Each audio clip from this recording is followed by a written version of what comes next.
FIFA FIFA FIFA মাই বয়, আমি তো একবার ভয়ই পেয়ে গেছিলাম। আমি ভাবছিলাম তুমি মাফিয়া মেসির টাকাও বোধহয় মেরে দিচ্ছ। পরে দেখলাম না, টাকা মারো নাই, আমাদেরকে ম্যাচটা ঠিকঠাকই জিতিয়েছো। বাট তোমাদের এই রেফারিটা না এবার খুব ওভার অ্যাক্টিং করছে।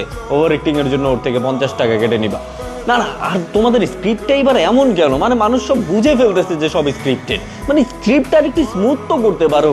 তোমরা লাস্ট 20 মিনিটে যে আমাদেরকে 3টা গোল দেওয়া হয়েছে, বাট তোমরা যদি প্রথম থেকে দেওয়া হয় তা ধরো প্রথম 20 মিনিটে একটা গোল দিতাম, হাফ টাইমের আগে বা পরে একটা গোল দিতাম, আর শেষে যে একটা গোল দিতাম, মানুষ কিন্তু ব্যাপারটা খুব ইজিলি নিত। এখন দেখো পুরো ম্যাচে আমরা গোল দিতে পারি নাই, লাস্ট 20 মিনিটের মধ্যে যে আমরা ধুমধাম গোল দিয়ে ফেলতেছি, বিপক্ষ দল গোল দিলে রেফারি সেটাকে ফাউল দিয়ে দিচ্ছে, মানে সবকিছু বোঝা যাচ্ছে তোরা ভাই।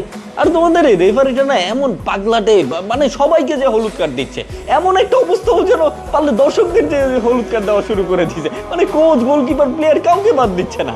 হ্যাঁ, এই গোলকিপার, এই রেফারি আমাদেরকে রাখো না, আরেকটু মানে ভালো অ্যাক্টিং করে এমন রেফারি রাখো। তোমার টাকার চিন্তা কেন করো? আমার কি টাকার অভাব? আমি মাফিয়া বেশি ব্রো। তোমার বিকাশ নাম্বার চেক করে আমি টাকা পাঠিয়ে দিচ্ছি। বাট পরের ম্যাচের স্ক্রিপ্ট কিন্তু আর স্মুথ হইতে হবে।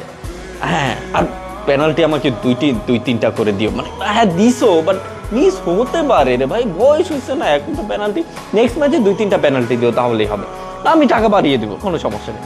আর তোমার গদি কেন যাবে? আরে বোকা, তো ওটা তো তোমাকে ভয় দেখাইছি। তুমি আমাকে 2022 সালে বিশ্বকাপ দিছো, আর তোমার গদি আমি এত সহজে নিয়ে যাবো? না না, তোমার গদি নিয়ে কোনো চিন্তা নেই। তুমি জাস্ট নেক্সট ম্যাচে স্ক্রিপ্টটা আরো স্মুথ করবা, মানুষ যাতে বুঝতে না পারে যে এগুলো সব স্ক্রিপ্টেড, ঠিক আছে?